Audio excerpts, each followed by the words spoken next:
Thanks for dropping by. It's been a while since I've done one of these, and I wanted to update the one that is currently on YouTube.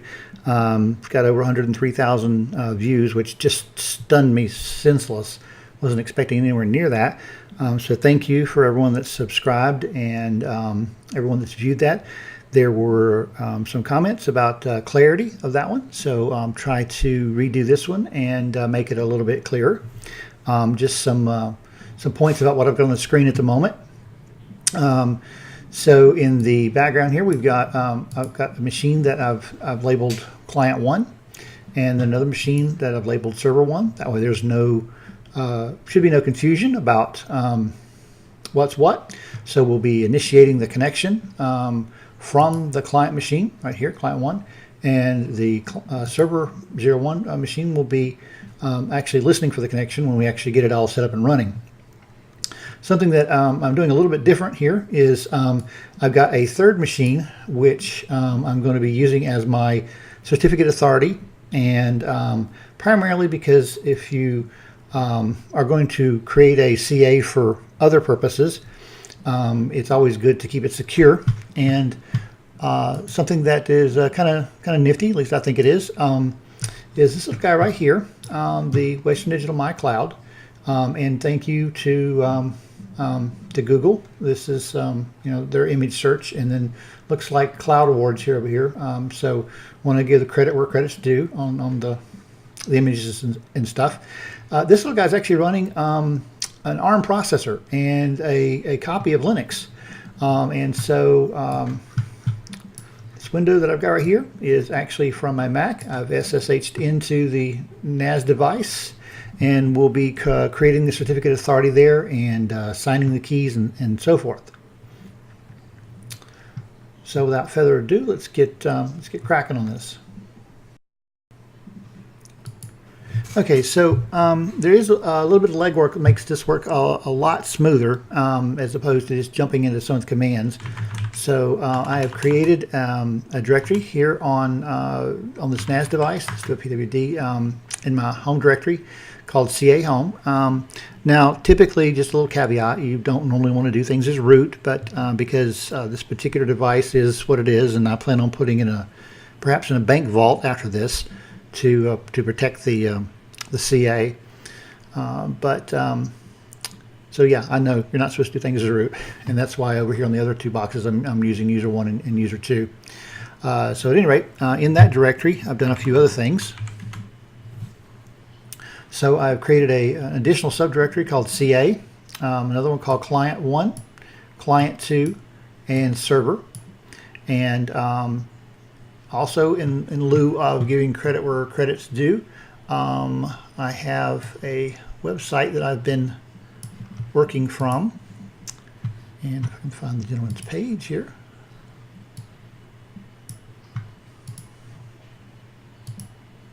Here we go, and drag this over here.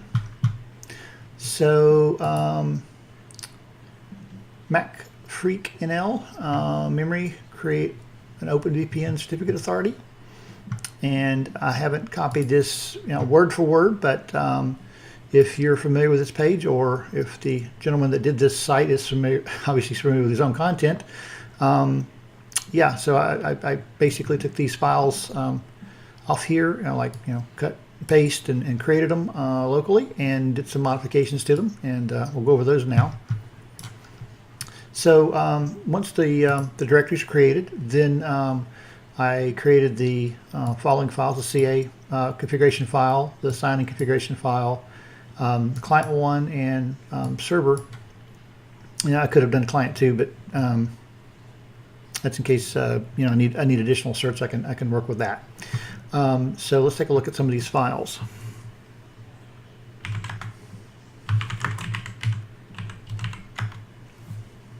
I'll scroll this up here.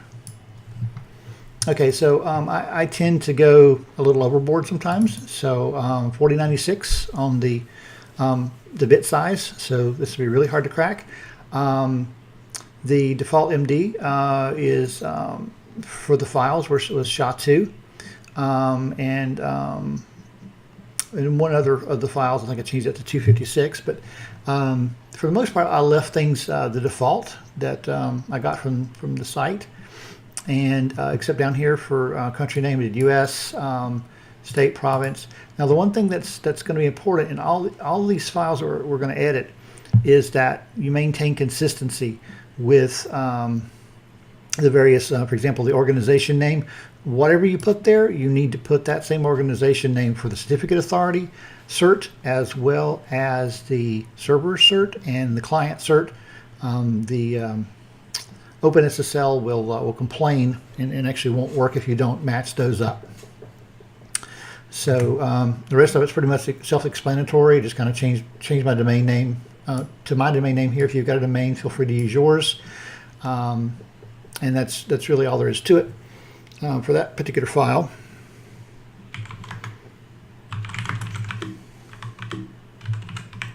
Look at the client file.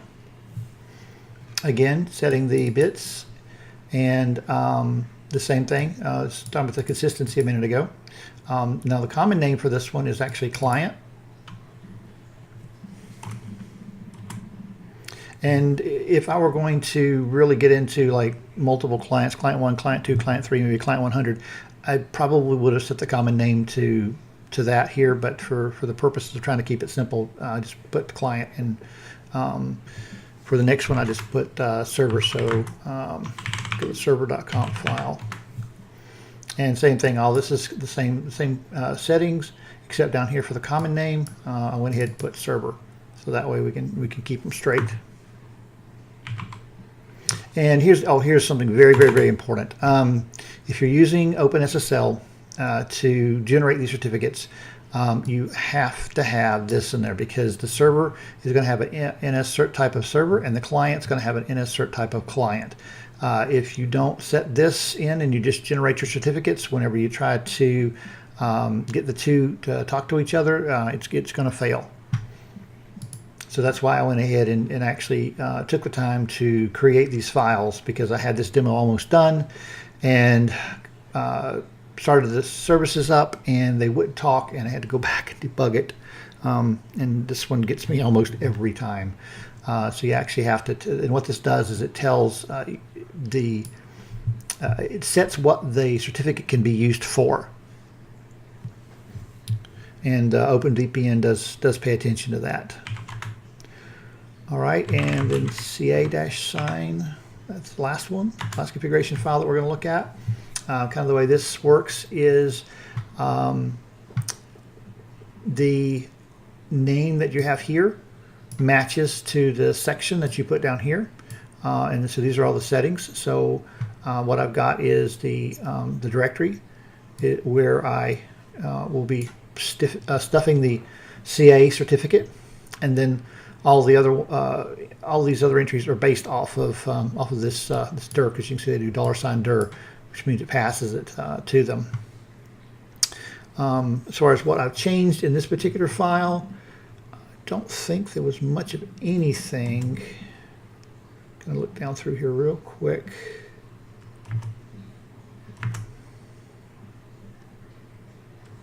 And no, I went with the defaults for the signing part of it, so I didn't actually change anything at all in that file.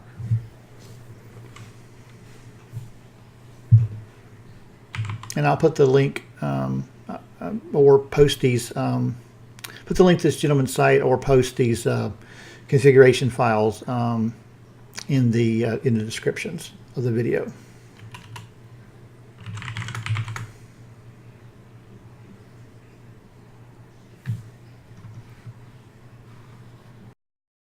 Okay, so we want to start with creating the key for the certificate authority itself. So I'm going to cd into the certificate authority directory that we created, and right now I've got 2 files in there, and all they are is just use the touch command, touch, and then the file name like index.txt, and that'll create an empty file. So you want to put the index.txt and the serial files in there. And let's go ahead and paste in the command for this. All right. Also, and I'm not sure if I just didn't read his page correctly, or if I'm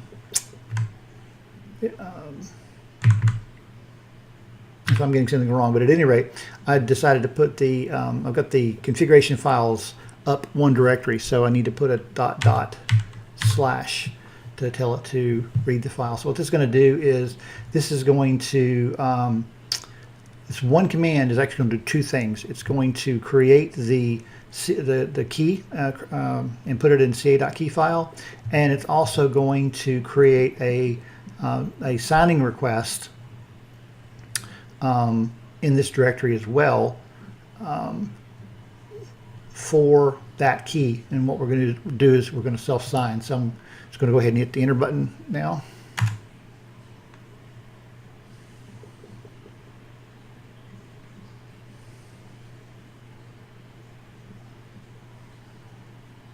This can take a while, but it usually comes back in less than 30 seconds. I've seen it come back as fast as 2 and take as long as 5. Okay, there we go. When I'm just ginning throwaway stuff, I normally don't put passwords on it, but the way these particular configuration files work, you want to go ahead and pick a password that you're going to remember, because if you lose this, you'll have to do all this work all over again as far as generating the certificate authority. So I'm just going to pick a password real quick. Verify it. Okay, and so we've got that step done. Now next we're actually going to self-sign, and it's just so much easier to cut and paste this than it is to type it. So bear with me, please.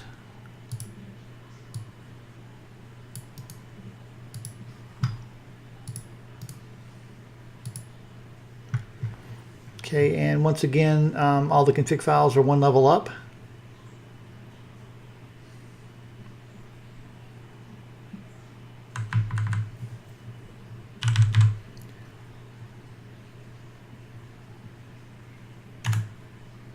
And we have to give the password that we just gave the PIM passphrase a moment ago.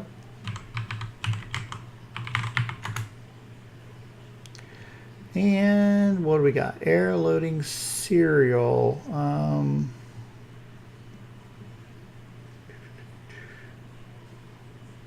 Root CA home.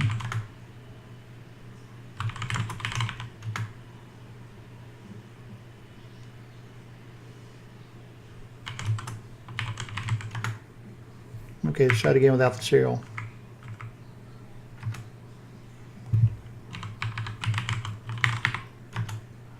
Okay, not bad. So yeah, you don't create the serial file to start with. Sign the certificate. Commit it, yes. And let's just scroll up and take a look at this. So this gives us our certificate details, our fingerprint, and our valid dates. This actually should be set for 10 years. And all the various subject details that we were looking at in the config files a moment ago, and that it is a SSL certificate authority. We've set that actually in the cert itself, and the usage, of course, is to sign the keys. The OU for it, and what else we got? Yeah, so that's it for that particular step.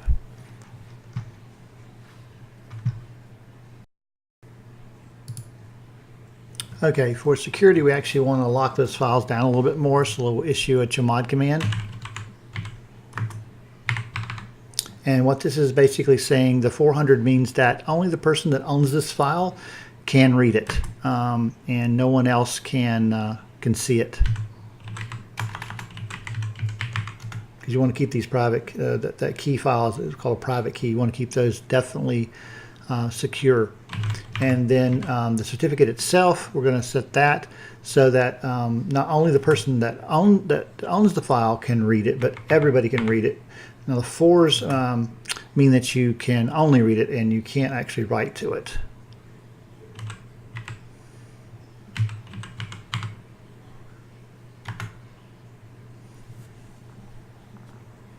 Okay, and we also want to copy that. Go ahead and copy the ca.cert file into the client directory and into the server directory, because we'll need to, when we do our OpenVPN configs a little bit later, we'll need those files included in those directories for copying.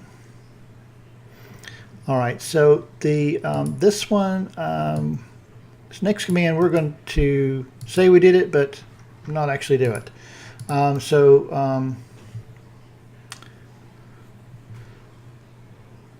In the server directory,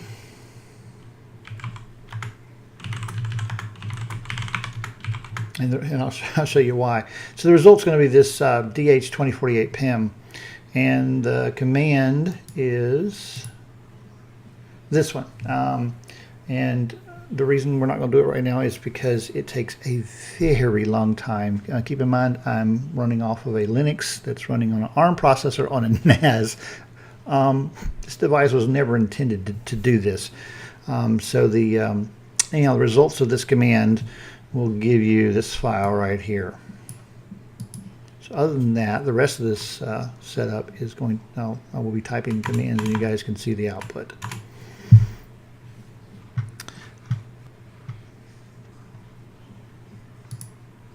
Okay, so now that we're already in the server directory, we want to set up a much like we did with the CA certificate, where we created it and generated a signing request at the same time. We'll do that with the server as well. And of course I need to put the .. here so I can tell it where to find the config file.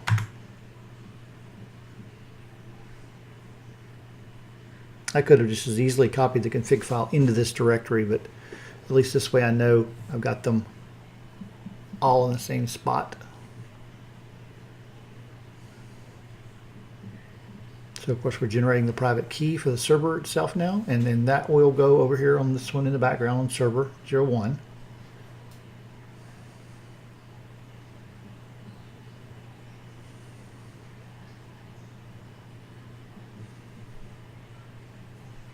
That wasn't too long. And of course we want to do a chmod 400 on it.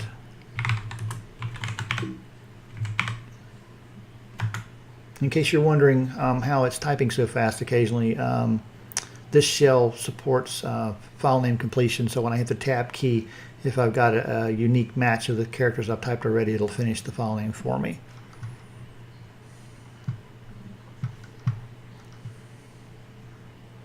Okay, we also want to copy this request server.rec into this certificate authority directory, and then we're going to go up and come back down to CA, and we're going to sign that certificate request.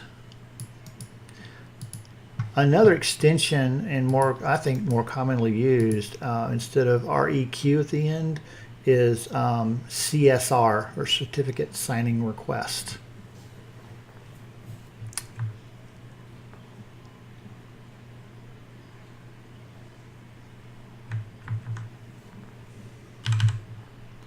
Oh, this little idiosyncrasy I've got here of having to put the .. slashes isn't driving you guys crazy. Keep in mind this is going to be the password that we initially gave the CA key again.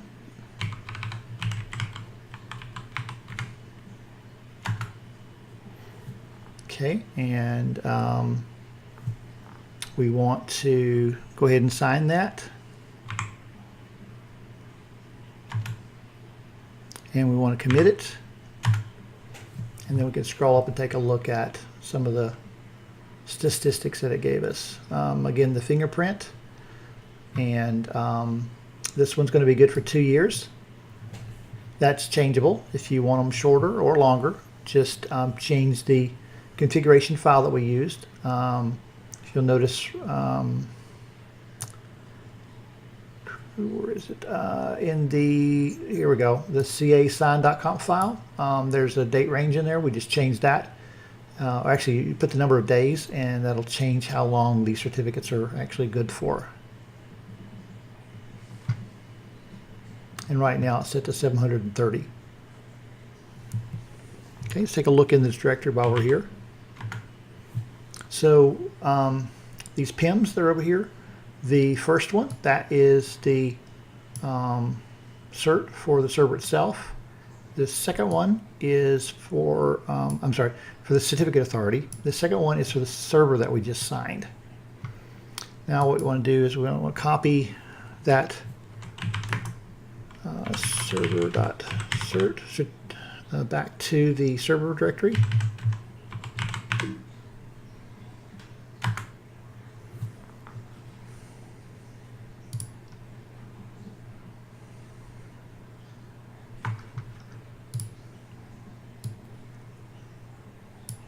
And now we want to work on our client certificate. Go up, client 1. And the CA certs, I just copied that in there a few seconds ago. Okay.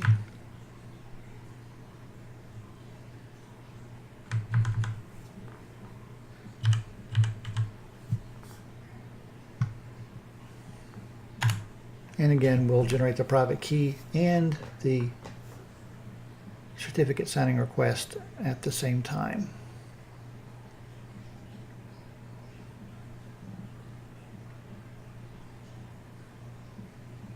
Just a note, the most secure way to do this is actually to generate your private keys on the individual boxes.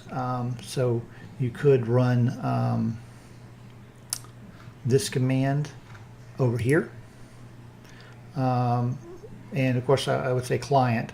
The one I ran a moment ago with the server, I could run over here. And that way you're never actually copying keys around, but that's going really to the extreme on security. And considering all of this is inside of my network, I'm not too terribly worried about it. But just a note for you: you can do that if you see somebody referring to that. It's certainly possible, and actually probably the best practice. But I'm trying to keep this somewhat simple. And let's not forget to change the permissions on it.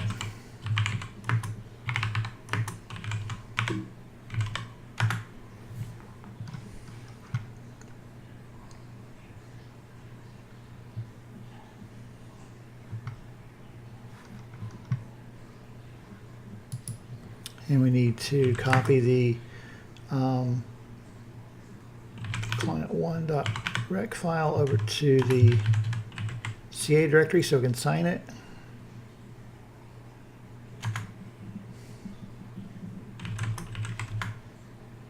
Whoops, oh, go up.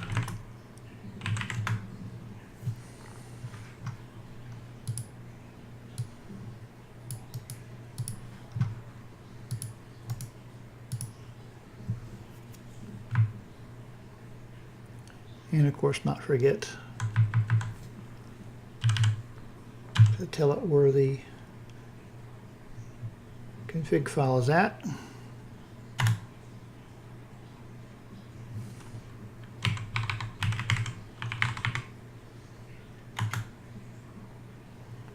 Say yes, yes, and then if we do an ls, we'll notice that we've got a third file in here now. And these indexes are getting updated, the serial number is getting updated. All this is done automatically with OpenSSL.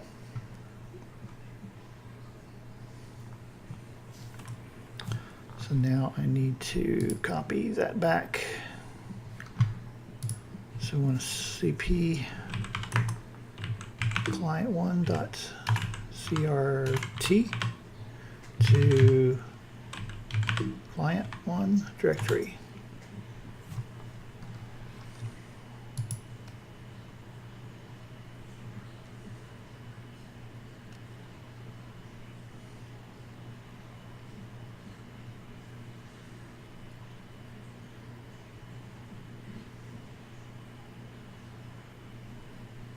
Okay, and that pretty much finishes with what we've got on the page itself. So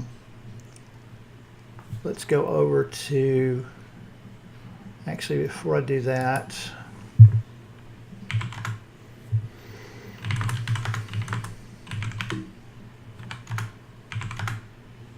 just some of the files. So again, we've got the certificate authority cert. We have the client 1 cert, we have client 1 key, and we have the client 1 signing request. Since by default the Ubuntu configurations don't have SSHD enabled, which means you can't SSH into them unless you explicitly install the package and turn it on, I'm going to actually reach out from this box to this one down here, and that would be a SSH to root at 192.168.5.251 colon home root ca home slash client 1 slash star, and actually I'm getting ahead of myself here. One thing you need to do in both these boxes is sudo apt-get update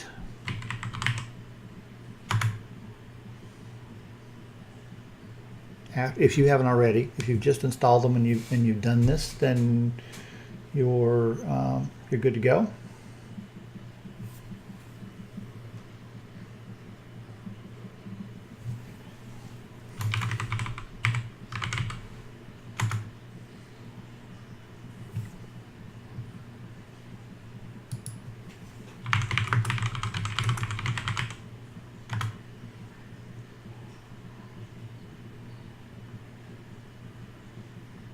Now the password that it asks me for is the password for user 1 for the individual boxes.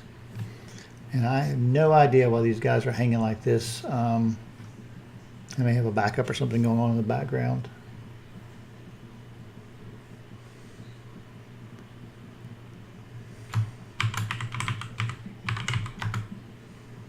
Okay, and then once you've done the update, then you want to do an upgrade.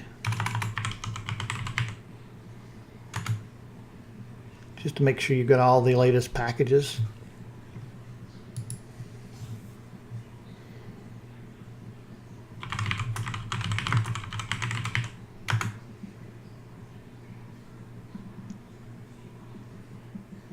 And apparently there's some updates. I just installed these yesterday. So I'll go ahead and, whoops, wrong window. Say yes to that.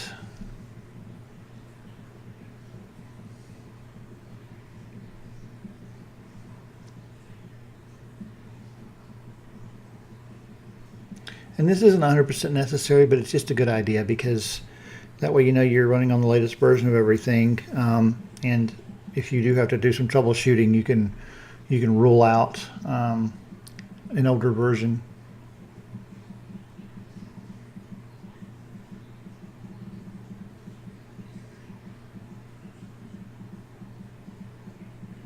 Okay, and they're both done. Next, you'll want to actually install the package itself. So that's sudo apt-get install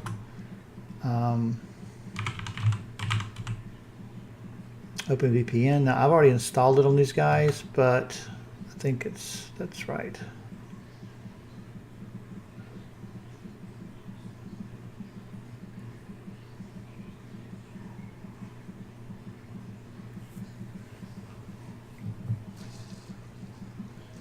Yep, there we go. And of course, that tells me it's the newest one, and I know I did because I just did the update. But that's the command right there, and you need to run that on both of them, so you've got the latest. And what that's going to do that's going to create a directory for you, as well as install some binaries. OpenVPN. Now, for this config, we're going to keep in mind it's a client machine I'm on right now. We're going to seed into the client directory, and I've got some files already in there from where I've configured this before. So I'm actually going to go ahead and remove those so that, and this is something that you really be careful about, star, so we know we've got a fresh start.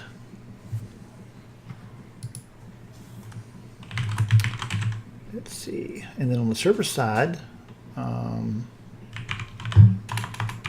OpenVPN, and we go into the server directory. And again, I've already installed this over here, so I'm going to remove everything. Oops, you do. Yes, you do.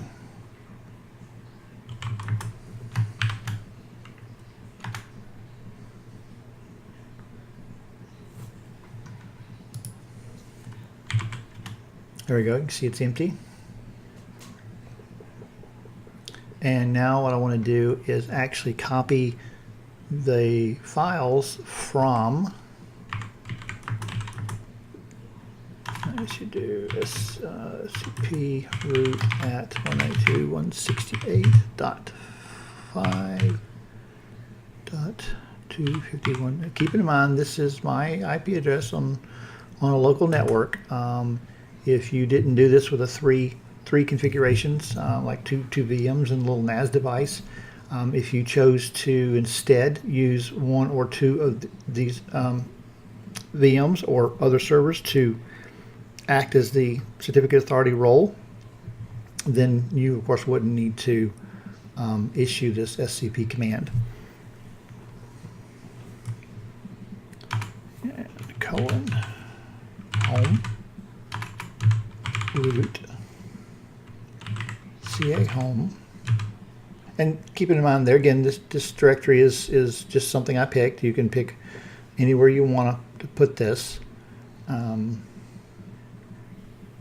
then since this is the client machine, we're going to do client 1 star, and we're going to copy them to right here. And I'm just going to paste this because I want an explicit path, so there's no guessing about do they go someplace else. We'll be prompted for the password for the, in my case, that NAS device here shortly. And while that one's busy chewing on it, let's go ahead and go over to the server machine and start a similar operation. In this case, we'll put server /star, and then we'll copy them to etc open win server. There we go. Come over here, and this password is not the cert password. This is the password for the device that I'm getting them off of.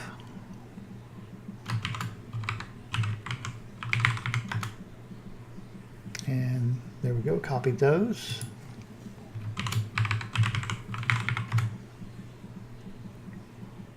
Copied that.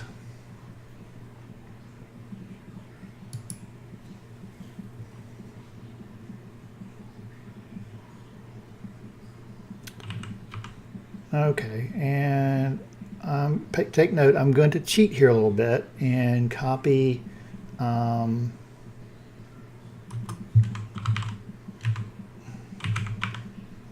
my client.conf from something, since I've already set this up once. I could just as easily do the SCP command again and drill down to the directory above this to actually exactly what's highlighted actually, and the client conf would be there. But so this actually, since this directory is protected, I need to do a sudo.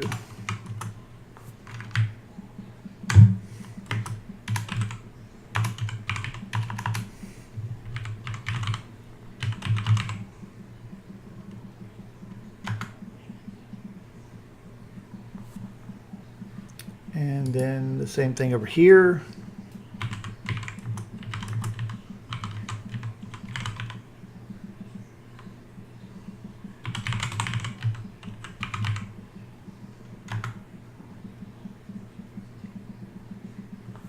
Now, if you're not familiar with SUDO, it gives you the ability to do things as root.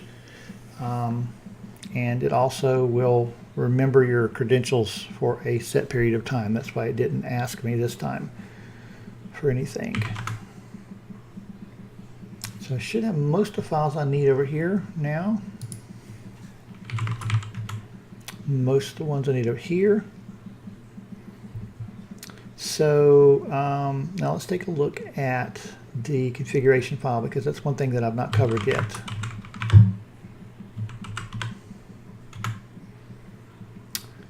Okay, so we start off with the first line being client, and then I might as well pull this one over here too so we can do a side-by-side comparison. Okay, and so it looks like we don't have to put the server there, but we are specifying the protocol, and actually that's the same thing here. We're using UDP for both of them. The device ton, that has to do with the networking device that interfaces with the kernel. Maybe I'll do a deep dive on that at some point. I'm not the world's best expert on it. In this case, for the client, what we're doing is we're putting the IP address of the server. So this machine over here is listening on the 1.132 address. We're telling it no bind, and I'm not completely sure what that's for, but it's been in all the examples. The resolve retry basically says keep trying if it fails. And this particular configuration file, I actually do need to edit it. Let's see what sudo by.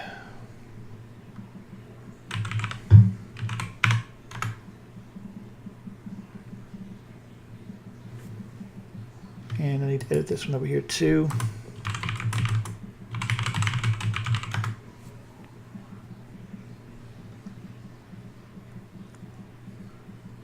Okay, and oops, wrong window. There we go.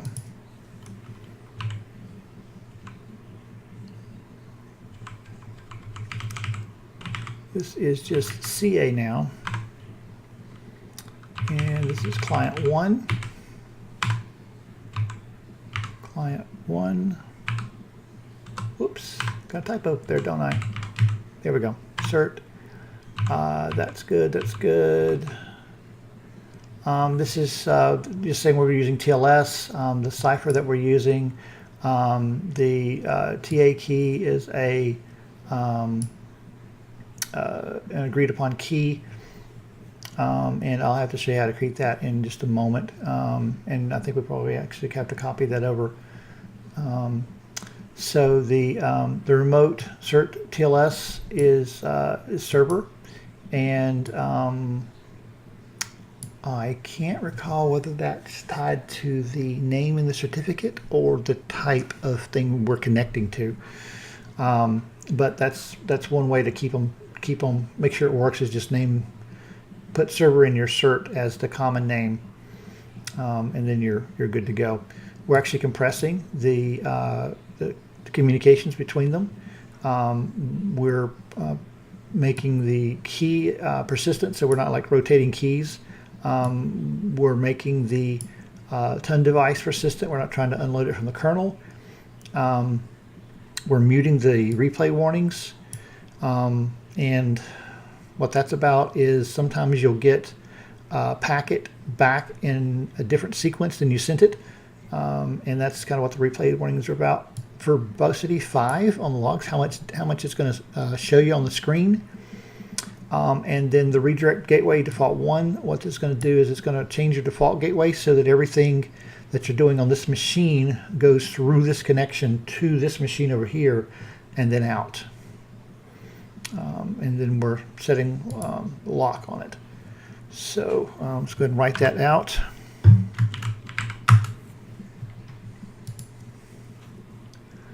Over here again, I need to match that up. Because once you've done one of these config files, you normally just keep them around and don't create them from scratch. Server cert's fine, server key's fine, the Diffie Hupman is fine. I never can say that right. Group, no group, server. Okay, here we go. This is something worth noting. So what's going to happen is when this guy starts up, it's going to assign this IP address range to the TUN device. So that when these two guys are talking, they're going to be talking on 10.8.0, and then it goes like it gives a range of a full 255 addresses. And then what we're also doing is on the server configuration, you can actually push configuration options to the client, and just to make sure that it got it. You recall we have this in the client over here. Same thing right there, but in the server I'm pushing it anyhow just to make sure it gets it. I'm telling my my client over here to go to 8 to basically it's Google's IP address. They've got 8.8.8 and so 8.8.6 or something. I forgot. I'll have to go double check it. But at any rate, the 8.8 works. Just your standard keep alive stuff. Again, the TA key, ciphers, compression, and most of this looks very similar to what you've got in the client. So as long as you get these keys set up, the server, as long as you get the certificate here set up right, and the client cert set up right, and did I not change that? Hold on. Guys can laugh at me how many mistakes I make sometimes. Okay, so this one looks good. I'm going to go ahead and write him out. And of course, you don't just have to use Vi. You can use whatever editor you're comfortable with.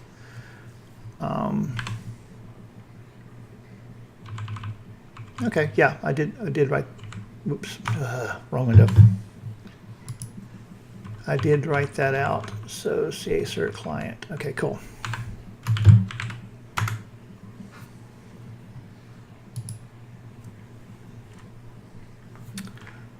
So I'm going to actually start, I'm thinking I'm missing a file, but I'm going to start this guy over here.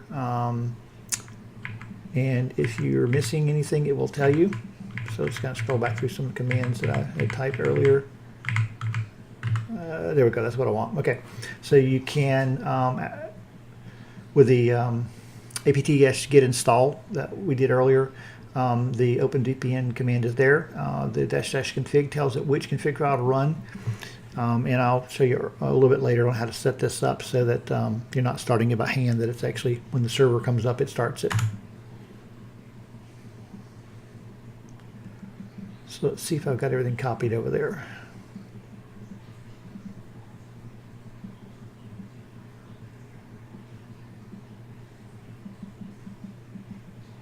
Nope, I am missing something. Okay, so the TA key is not there. I think I had that also.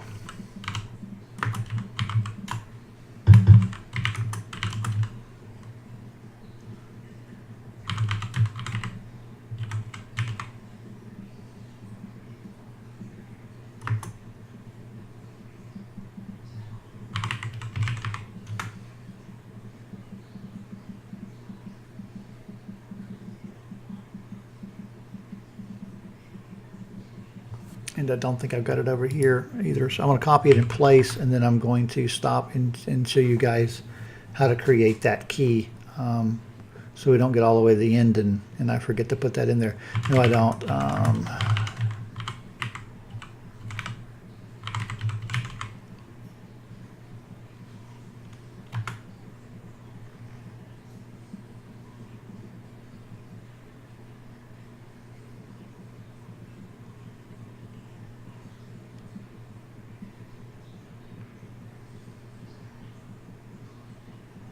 Okay, there we go. I'm going to try to start this one more time, and then we'll do the TA key.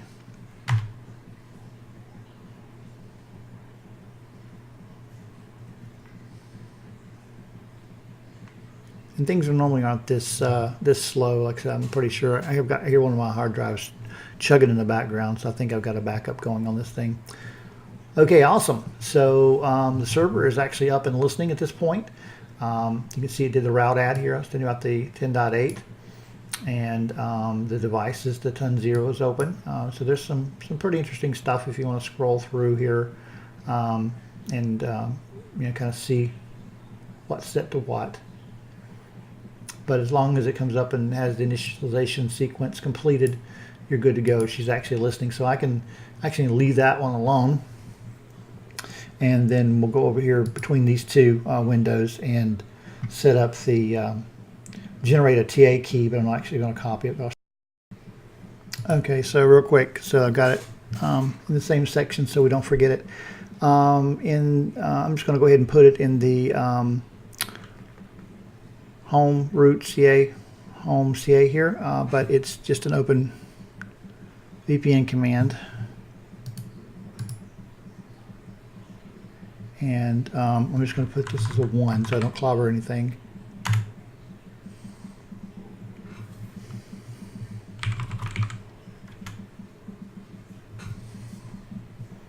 And there it is. I mean, it's just really small. It doesn't take up much at all. And then we just copy that, you know, like all the copying that we're doing here. Just copy it up to or over to your client machine and to your server machine.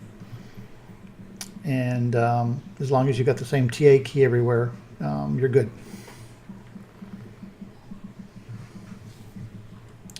So next, I think I've got everything here for the client. And so let me, whoops, start that.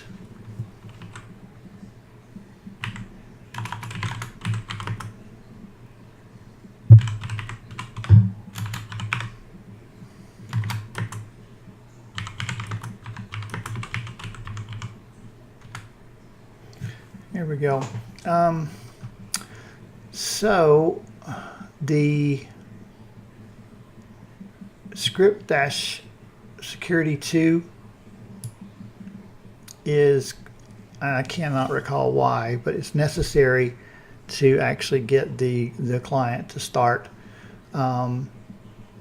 Perhaps somebody could put in the comments, or maybe I'll dig it up, and because I knew at one point in time I've just used it so long, I just kind of keep this around. As you can see, I checked my bash history for it. But since it does have to do with remapping the network, you do have to run it as use an sudo to kick it off. And actually, I don't want to run that here because I'm in the wrong directory. So I want to go over to etc OpenVPN client and then execute it here.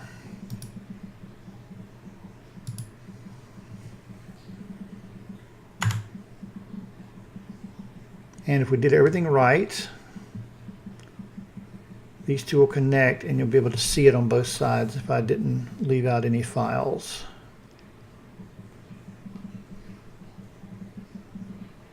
And no, cert fails, no such, oh, client 1.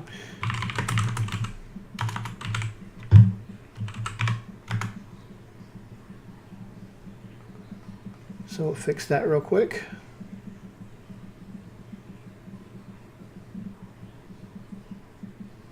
It's telling us it can't find a file named client.cert, which is perfectly legitimate because there isn't a file. There we go, client 1. I got it in one spot, but I didn't get it in the other. Okay, and then try again.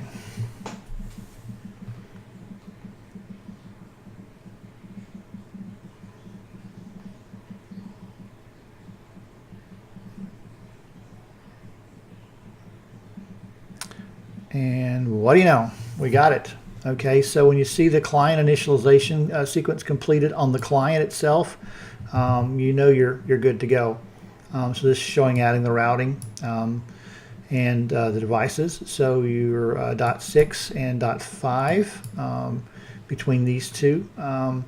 The W's and R's are for reads and writes. And if I were to open up a connection, which I'll do here in a second, and show you that you can actually SSH across that network into the machine. Now, one little point to add here.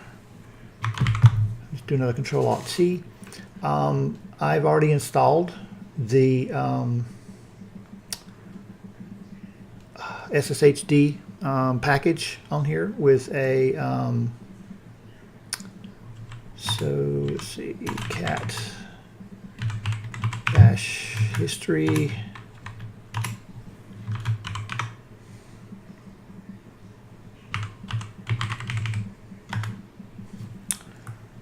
Okay.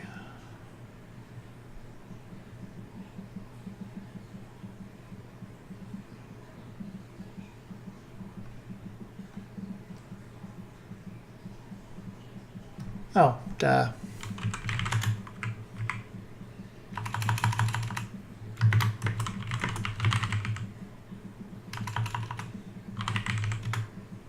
There we go. Okay, so here we are. So just as you do apt get or apt install open SSH server, and then there's a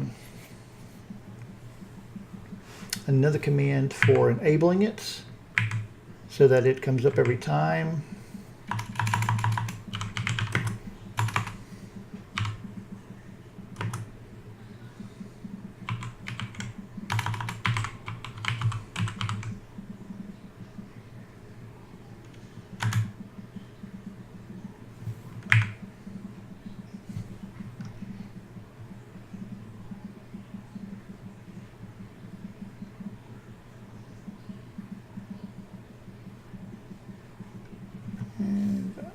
Oh.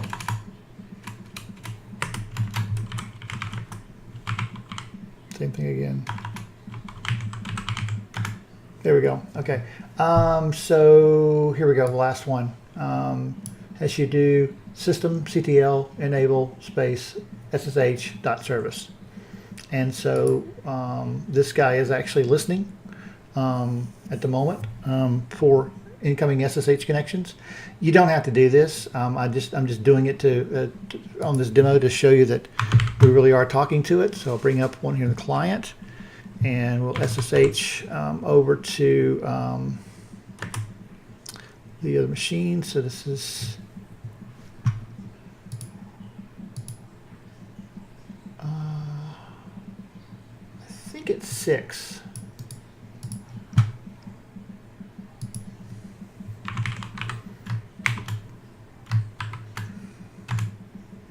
Connection refused. Nope. Let's try 5. Okay. Actually, it's .1. And then my password. And just to prove that we are there, if you recall, we are on client 01. When you SSH to another server, you get the prompt from that server, and so that's server 01. So we are actually using the VPN connection between these two Linux instances. Now that's all fine and dandy if you want to be double secure, because SSH on its own is going to do encryption, and then we've got the OpenVPN connection between the two that's going to do encryption. And the configurations are set so that everything that I do back here on, as you see, I was typing here, and you could see the traffic changing there. So the default routes are set, so everything that I do back here on the client 1 is going to get sent to the server 01 box, with the expectation that the traffic is going to go through this guy and go on out. And so when you're visiting websites or whatever else you're doing, you're going to show up to the rest of the world as the IP address of this guy, as opposed to your IP address of your client. Except you got to do a little bit more configuration on that.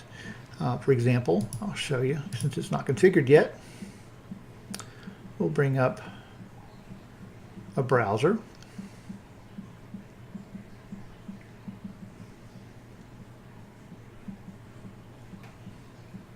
And as slow as this is, you'd think I was running on a dual core Mac.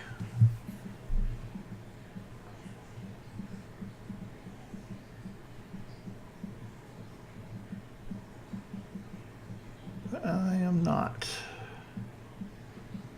Come on.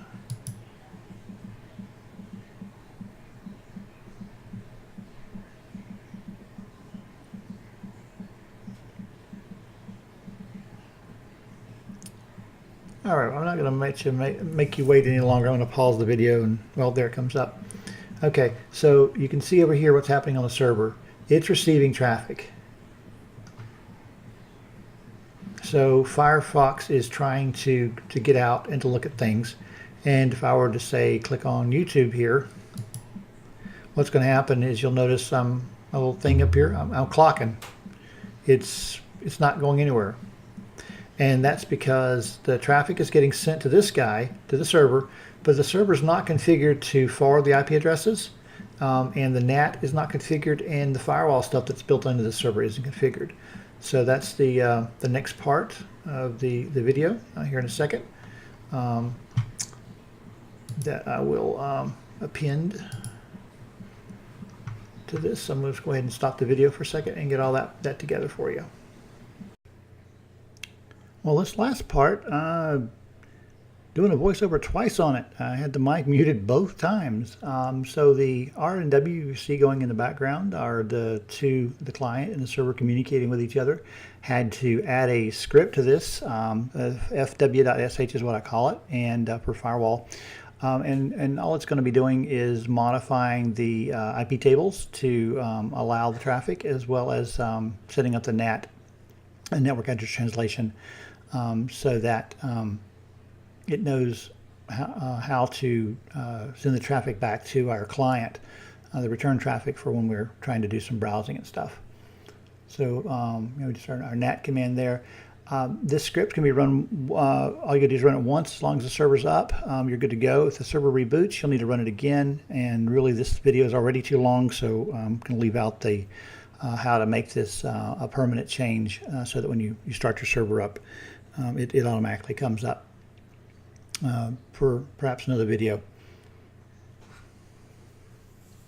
And then we're also echoing one into we're basically setting the IP forward to 1. You could do this with a sysctl command as well.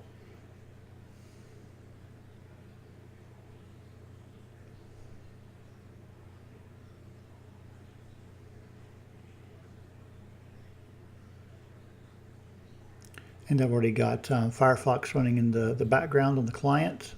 Just a moment, we'll go over to the 10.8.0.0. That's our IP address range that we're using for the the client and the server to communicate with each other. And that's in the configuration files that we had set earlier.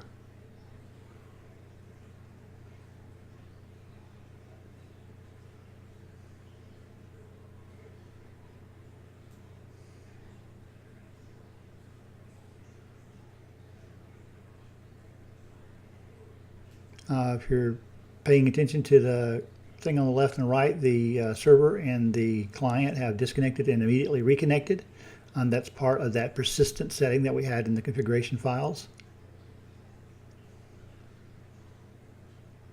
This new version that I've installed is acting a little bit differently than what I'm used to seeing on the incoming data channel cipher messages being displayed. So let's just click on the browser there on the client, and you can see the R and the W scrolling across the screen on the server. That shows that we are going across the VPN connection between the two, and traffic going out the door to the Wikipedia would look as though it's coming from the server. And of course the requests go back to the server, and that NAT command we had earlier tells the server how to translate that back to the IP address that we're using for the client.